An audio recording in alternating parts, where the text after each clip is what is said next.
Уважаеми сестри и братя, от сърце съм благодарен на нашия Господ и Спасител Исус, че предоставя Своето Слово на нашето внимание всеки ден, за да общуваме с Него посредством Духът Му, за да се приготвим за великите събития, които предстоят, а едновременно и за Неговото славно величествено пришествие. Уважаеми сестри и братя, не трябва никога да пренебрегнем, когато Божия Дух ни подшепва с нещо, да предприемем и да направим, защото Той предоставя на нашето внимание Христос на кръста. Нека да се помолим в началото. Благодаря Ти, Господи, за Твоята голяма милост и любов. Благослови ни с Духът Си и нека да почувстваме, Татко, Твоята пряка намяса сега над нас. Нека да почувстваме Твоето водителство. Нека да почувстваме на небесна атмосфера в нас. Господи, прослави се и този час с присъствието Си, чрез Исуса. Амин. Уважаеми сестри, братя и скъпи приятели, ние стигнахме до книгата на Апокалипсиса, глава 11, от 3 до 6 стих. Темата е озаглавена Двете маслини. Святия град, Божият народ, съгласно пророчеството в Откровение 11 глава 2 стих, трябваше да бъде тъпкан, както казахме снощи, 42 месеца.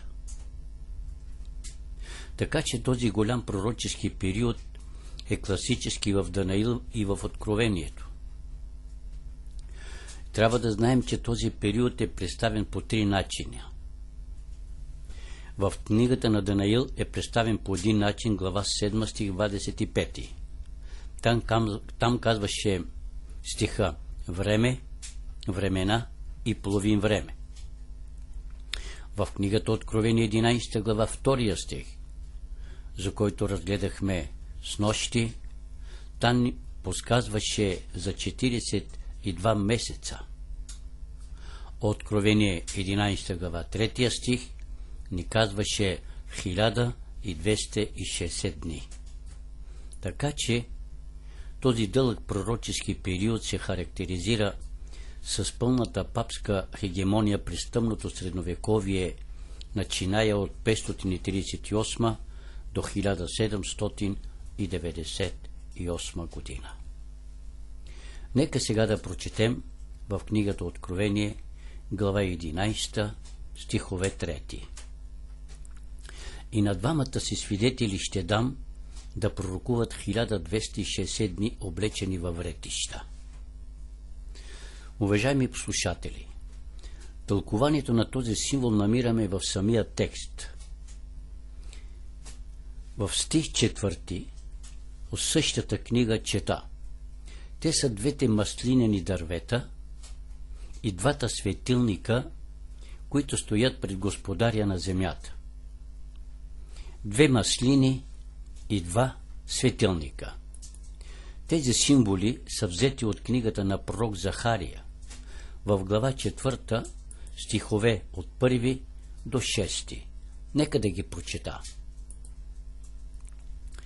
И ангел, който говореше с мен, се върна и ме събуди като човек, когато събужил съня му.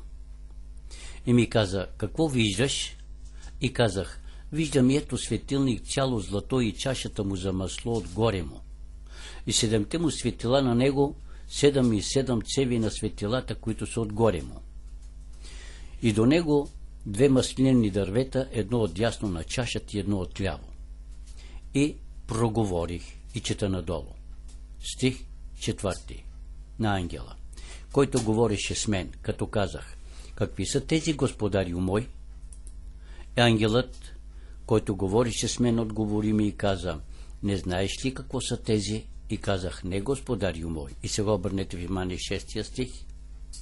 И ми отговори, като каза: това е Господното слово към Зоровавел, което казва: не чрез мощ, нито чрез сила, а чрез духът ми говори Господ. В същата книга, само че от 11 стих до 14 искам да прочета. И проговорих му и казах, какви са тези две маслинови дървета от дясно на светилник и от ляво му? И проговорих втори път и казах, какви са двете маслинови клончета, които са двете златни цеви и изпразват от себе си маслото като злато? И той ми проговори и каза, не знаеш ли какво са тези? И казах, не, господарю мой. Тогава каза, тези са двамата синове на маслото, които стоят при господаря на цялата земя. Сестри и братя, като двете маслини снабдяват светилника при храма с масло, така и двамата помазаника пред Бога предават Святия Дух на вярващите. Пълнотата на Святия Дух, изразена в свещеното писание на Стария и Новия завети. Следователно, двамата свидетели, двете маслини, двата светилника представляват Божието Слово, Библията, Старият и Новият завет. Свещеното писание разкрива духовната светлина по всички основни въпроси на живота на всеки човек. В книгата на Псалмите, глава 119, стихове 5 казва, Твоето слово е светилник на нозете ми и ветелина на пътеките ми. В книгата на мъдреца Соломон, Притчи, глава 6, 23 стих, ни казва следното, защото заповедта е светилник и закона светлина и поучителните изобличения са път на живот. Чуваме ли, сестри и братя? Какво откриваме до тук според прочетените стихове? Казва се, че Библията е боговдъхновена книга за това, защото е под диктовката на Божия свят дух. И ако трябва да продължа мисълта сега от 3 стих надолу, там се загатва нещо, което е много важно.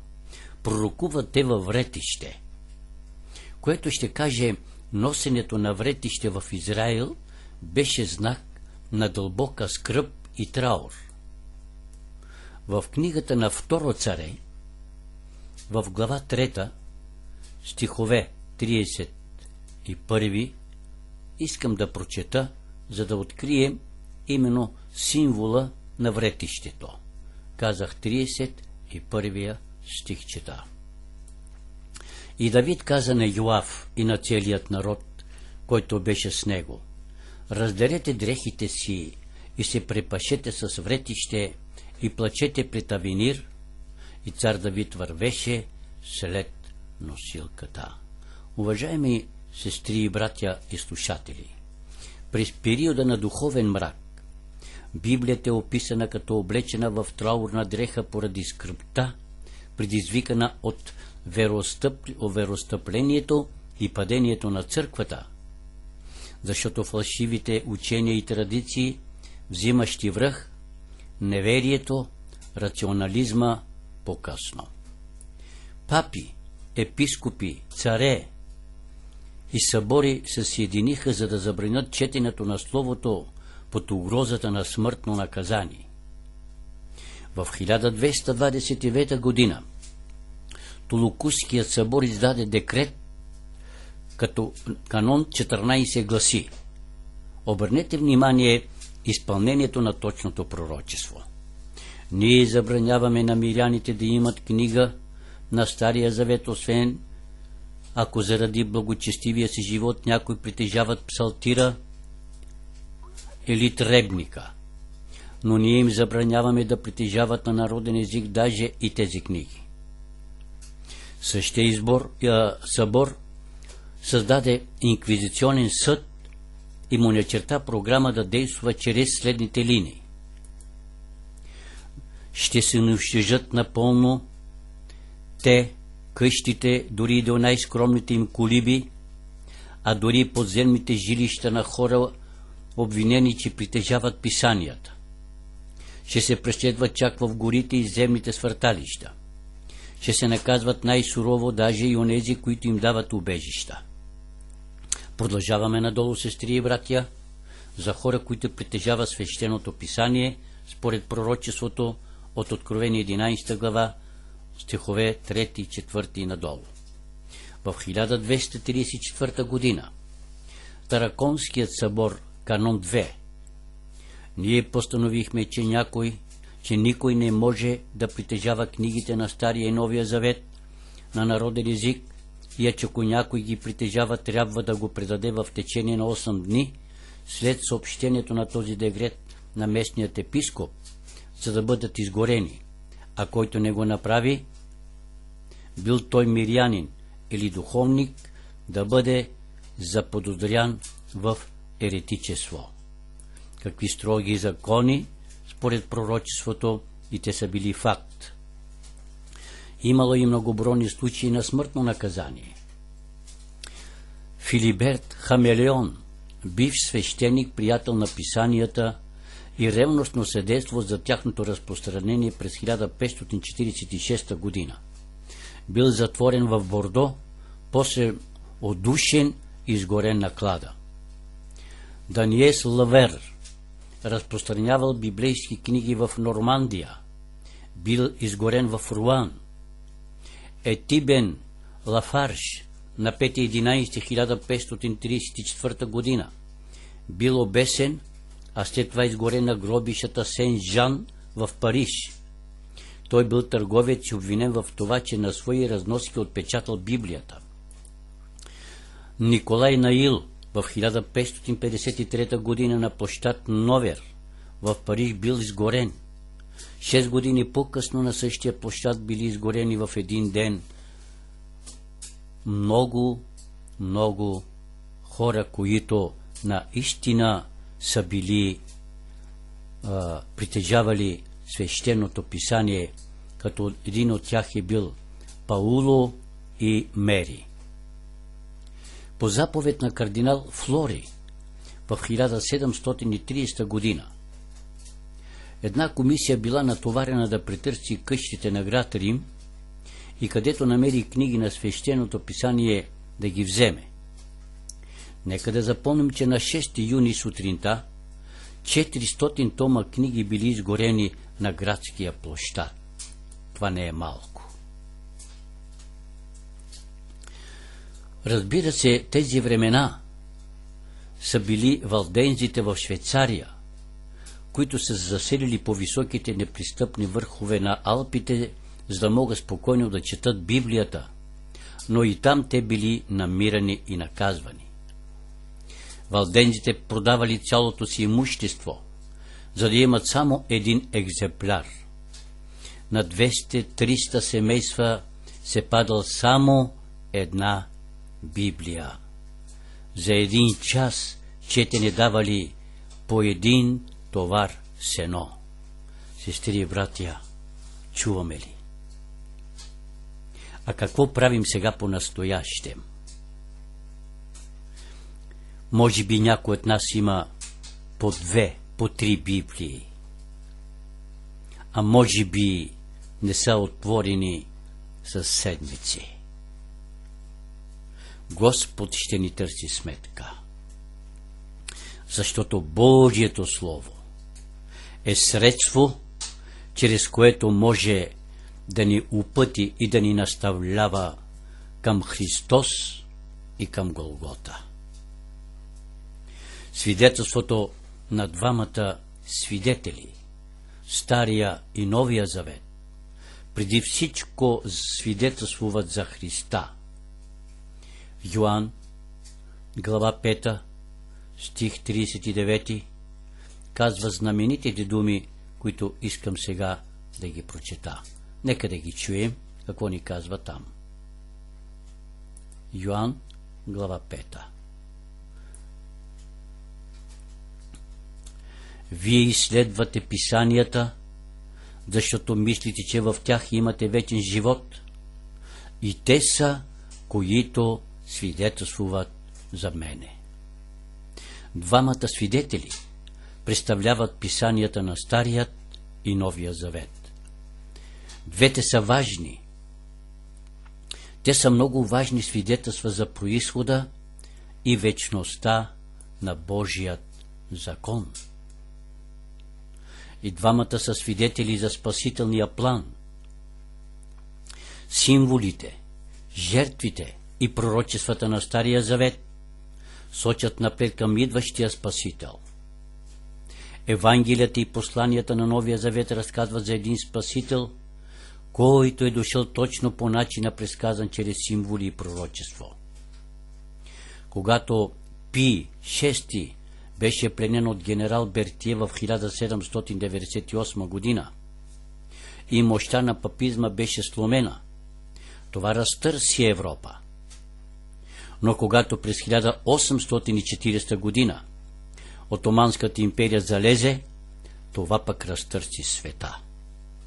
И двете събития бяха ясно предсказани и представени през света от верни човеци, изучаващи пророчествата.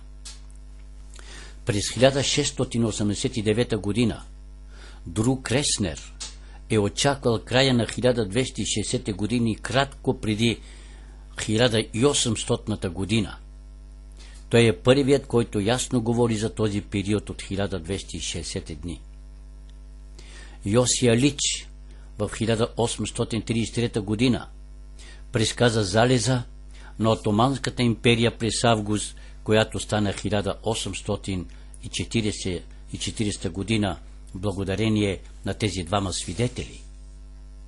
Последното свидетелство на двамата, Матей 24 глава 14 стих, и това благовестие на царството ще бъде проповядвано по цялата земя за свидетелство на всичките народи, и тогава ще дойде и свършека. Така че искам да прочета 5 и 6 стих от 11 глава от книгата Откровение, да ги чуем. И ако някой поиска да им навреди, огън излиза от устата им и поглъща неприятелите им. И ако някой поиска да ги повреди, така той трябва да бъде убит.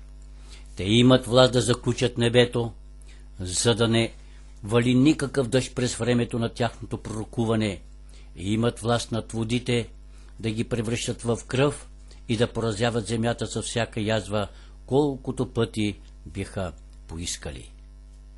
В този текст ни напомня древните събития, при които се е изявявала нощта и самата мощ на Божието Слово чрез велики мъже на вярата. Стих 5 напомня за 4 царе, глава 1, 9 и 10 стих. Нека да го прочета този стих, за да бъдем наясно за какво става въпрос тук. Казах 4 царе, глава 1, 9 и 10 стих. Да чуем. Тогава царят прати при него един 50-ник с 50 му войници. Той си скача при него и ето Илия седеше на върха на хълма. И му каза: Божи човече, царят казва: слез. И сега 10 стих. А Илия в отговор каза на 50-ника: ако аз съм Божи човек, нека слезе огън от небето и нека поеде теб и 50 ти войници. И слезе огън от небето и пояде него и 50 войници. Стих 6 ми напомня в книгата на Лука, глава 4, стих 25. Нека да прочета и този стих, да чуем. Но наистина ви казвам, много вдовици имаше в Израел в дните на Илия, когато се затвори небето за 3 години и 6 месеца и настана голяма глад по цялата земя. Сестри и братя, като четем тази история надолу, ние виждаме какво направи след това Илия. Пак с една молитва и той отвори небето. И има право да заключиш и да отключиш според тези две маслини или светилника.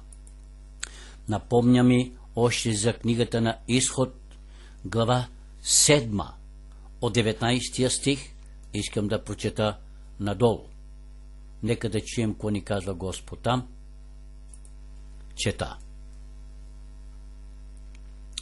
Тогава Господ каза на Мойсей: кажи на Аарон, вземи жезъл си и простри над водите над Египет, над реките му и над каналите над езерата и над всичките им водоеми, за да станат кръв. По цялата египетска земя ще има кръв и в дървените им каменните съдове. А Моисей и Аарон направиха както заповяда Господ. И Аарон дигна жезела и удари водата, която беше в реката, пред фараон и пред слугите му, и всичката вода, която беше в реката, се е превърнала в кръв. И рибите, които бяха в реката, измряха, и реката се усмърдя, така че египтяните не можаха да пият вода от реката, и кръвта беше по цялата египетска земя. Уважаеми сестри и братя, същата сила и авторитет на Божието Слово се изразява с поразяването и на греха в края на 7 последни язви, описани в Откровение глава 16. Времето на изпълнението на това пророчество се характеризира с големи бедствия, чума, холера, кръстоносни походи, нашествие на сарацини и турци, 300 години, 100 години, война и прочее, прокувани предварително. Така че, уважаеми сестри и братя, ние можем да знаем, че това не е човешко слово, че това е божествено слово. Никой няма право да се подиграва с него. Един човек намерил под Божие вдъхновение една Библия някакси по пътя. Стара, износена, но тя е Божие Слово. Като е разтворил, видял листата тънки, но четливи, и си казал: какви хубави листа, тънки само за тютюн. И наистина откъснал един лист и вкарал вътре един раздробен тютюн и запалил първата си пура.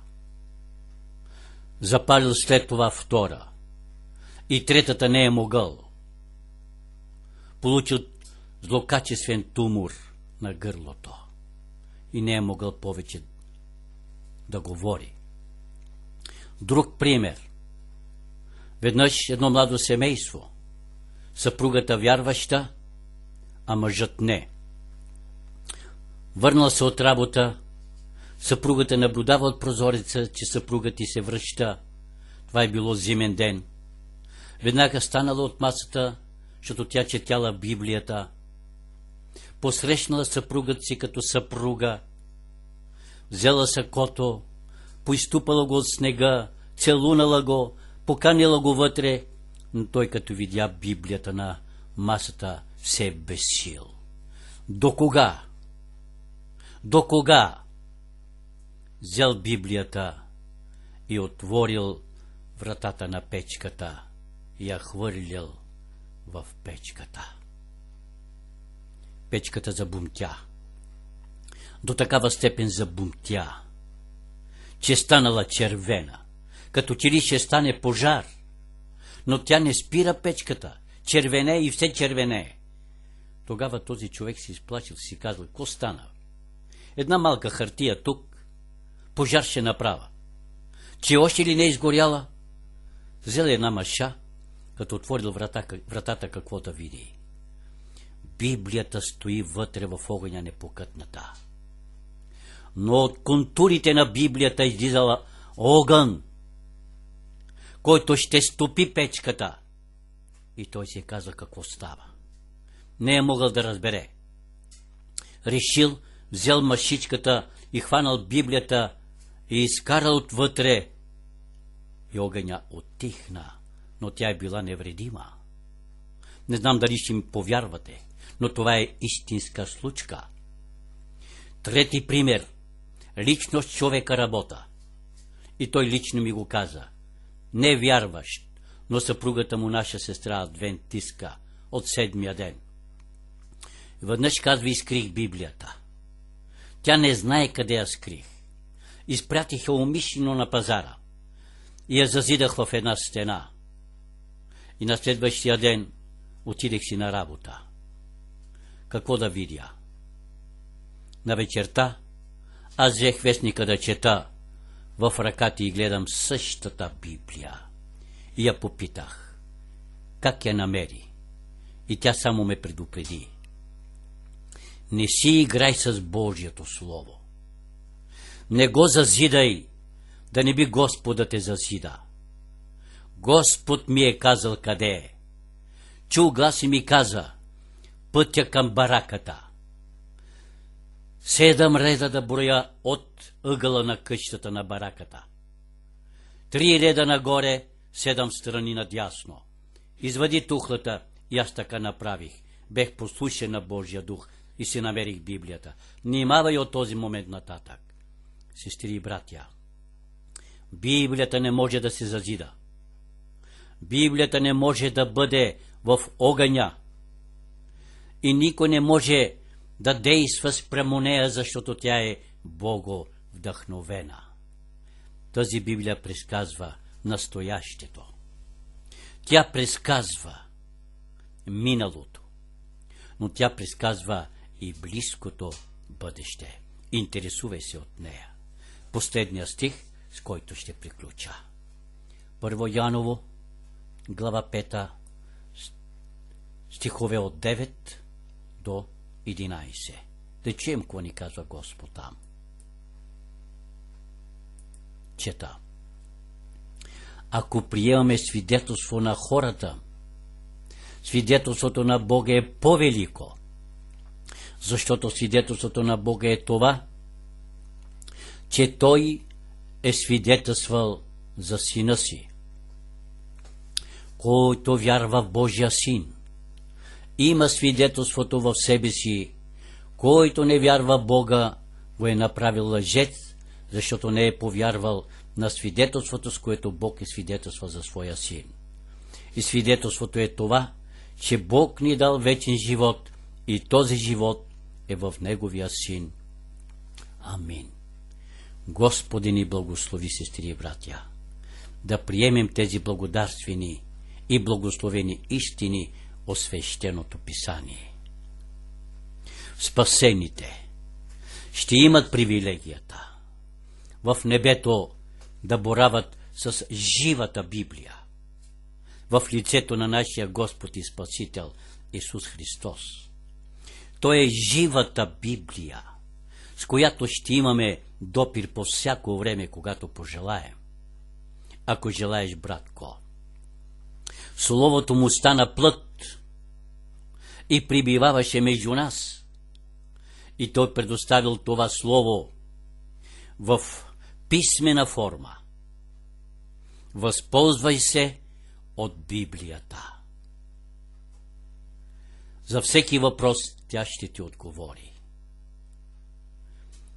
Изследвай и ще се довериш.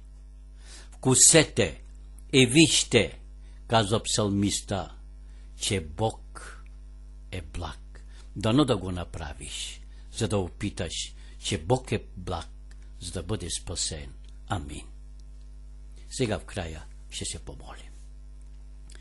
Благодаря ти, Господи, за всичко. Помоли тези думи да са хванали място в сърцата ни и да произведат плодове за вечността. Татко, докато вратата на благодата е отворена, о сърце ти се моля, помоли Словото да бъде наш живот. В името на Исус. Амин.